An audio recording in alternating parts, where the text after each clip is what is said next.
Hello substreamers and welcome back to a spooky Halloween edition of Substream News.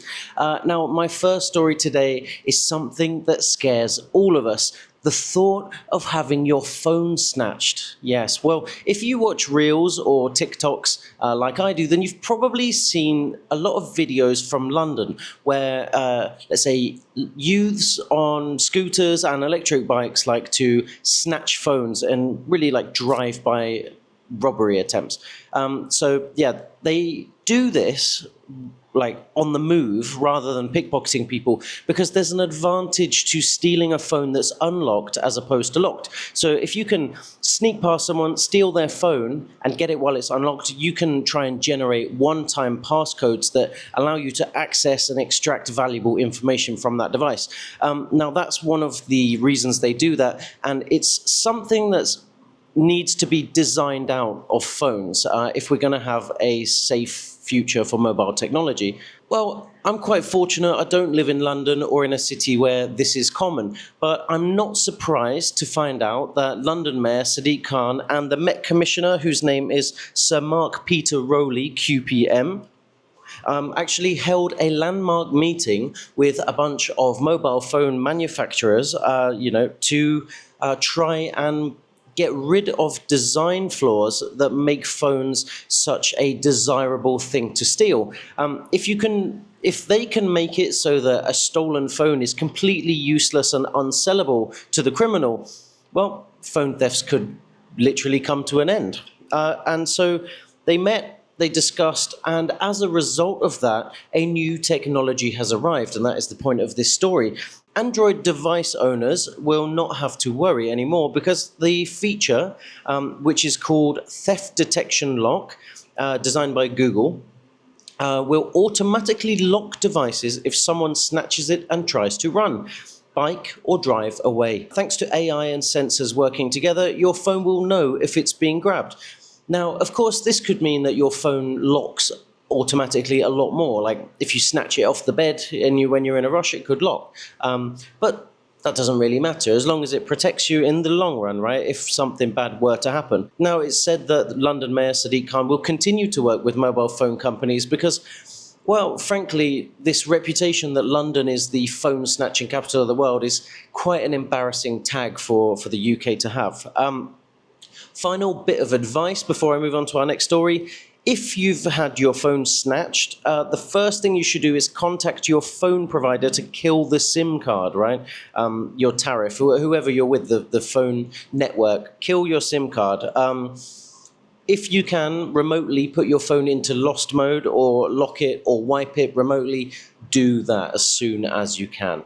Let's move on. Now, I'll tell you something else that's scary this Halloween. It's the growing capability of AI chatbots. Yes, they can do some pretty terrifying things. And if you're not scared of what AI is capable of or could be capable of, you're not paying enough attention. Now, I wouldn't say I'm scared, but realistically, I know that I can't do much about it and the future will happen to us regardless. But here is one good thing to know. Chatbots can be manipulated. So even if you think these technologies have limits and restrictions and barriers in place, protective measures, there's always a way around them. And actually people using the same term that used to be used for hacking mobile phone apps is jailbreaking. So there are now people actively trying to jailbreak AI chatbots like ChatGPT and Claude and the like. A article this week from a tech reporter from Decrypt went somewhat viral. It was a very interesting piece about how to do it, why he wanted to do it, and how successful he was. And the link for that is, as always, in the video description. If you want to go and look at our sources, we're completely transparent with those. I recommend you do. It's a very interesting piece. Now, I'm just going to tell you what's in store if you do decide to go, because he manages to, now get this, he manages to trick his ChatGPT into giving him the recipe to produce cocaine, instructions on how to make homemade bombs, information on how to jack a car in the movies, like cutting the wires and getting it together. I've never understood how that works. And also to generate images of naked ladies. Yes, he tricked ChatGPT into producing nudie ladies.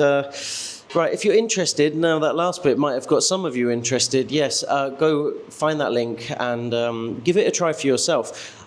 There's also, we've talked about before, the grandmother hack. You convince ChatGPT to be your kind, loving grandmother and extract sensitive information about like dangerous stuff from her to protect you as a caring grandmother should. Let's move on to the next story. Now, something that scares a lot of people, but probably shouldn't, is the idea of missing your flight when you're already at the gate. What else could explain why people try to cut in line and get into different boarding groups? Sure, we've all been there. If you've flown in the last couple of years, you'll know that they say, okay, group 1 boarding now, group 2 boarding now. And some guy in group 6 will just cut right in. Cue the meme. Thank you, Kermit the Frog, for that. Now, airport etiquette is such a wonderful and weird thing because a lot of people just don't respect it.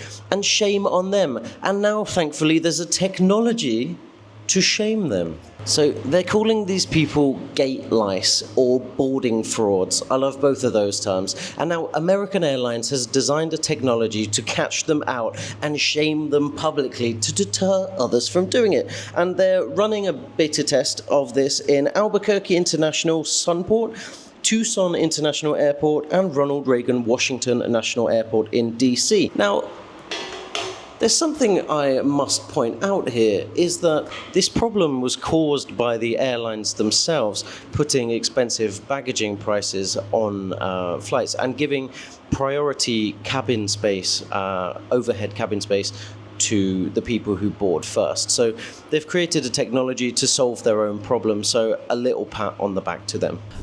Another piece of news here, well, again, it's quite scary what AI is trying to do, and one piece of technology called Perplexity AI aims to be like a search engine for news and is scraping a lot of content, some of which it probably shouldn't have, and it's just been sued by News Corp, which is Rupert Murdoch's company. So this is a very difficult thing because you've got a rule-breaking AI on one side and one of the world's most evil, controversial people on the other, so really there's not going to be any winners here. But basically, Perplexity AI has called News Corp adversarial in this copyright lawsuit, and now I'm going to tell you what happened. So Rupert Murdoch, yes, he believes that Perplexity has scraped a bunch of content without consent, which wouldn't really be a first now, would it? In response to the copyright lawsuit, Perplexity came out with this direct quote that said that news organizations prefer to live in a world where publicly reported facts are owned by corporations,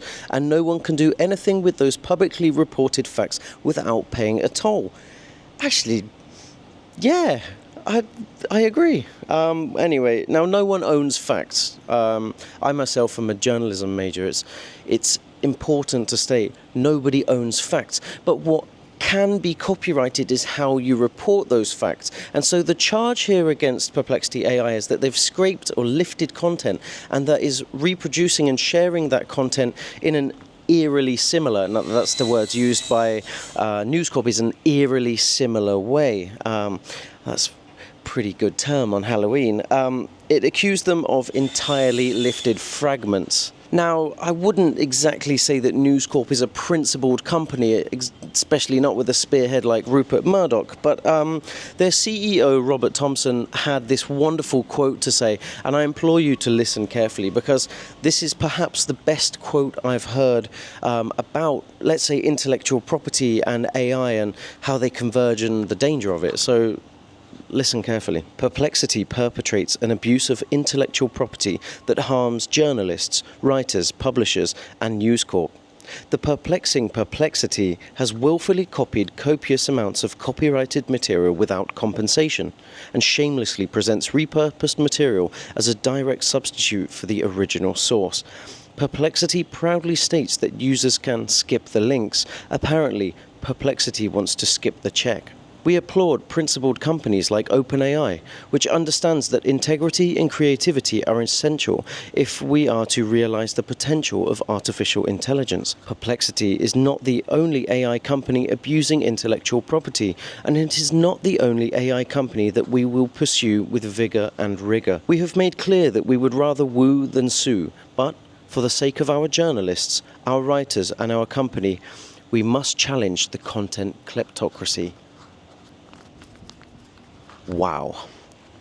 That guy needs to sheath his pen because that was absolute fire, cutting through Perplexity with words. Let's move on. Brutal. Here at Substream News, we always try to finish on a lighter note. So if you're an ice cream lover, you're going to love this. And if you're in the US, this applies specifically to you. There was a bit of a social media campaign always complaining about how McDonald's ice cream machines never work, how they were constantly broken. Well, there's a good reason for that. It turns out that McDonald's franchise owners basically had to use the company that McDonald's stated right in the contract, which is the manufacturer, and they're the only ones who are able to bypass the software locks for the ice cream machines. That caused a problem where it took a long time to get repair people out to fix the machines. Well, after many complaints and a big legal complaint case, it's now changed, and what happened now is that McDonald's franchise owners can use third-party repair companies to bypass the security locks on their ice cream machines, which means if you love a McFlurry or a sundae or an ice cream cone, you have a much greater chance of being able to get one the next time you go to McDonald's. Well, that's about it for this week, guys. Thank you so much for streaming Substream News. I'm Joseph, your presenter, proudly presenting this video from the middle of the street because that lovely cafe that I was just recording in was doing construction work, and they decided to start a pneumatic drill just as I was starting the final video. You can't have it your own way every time. Thank you for watching. I'll see you next time. Bye bye.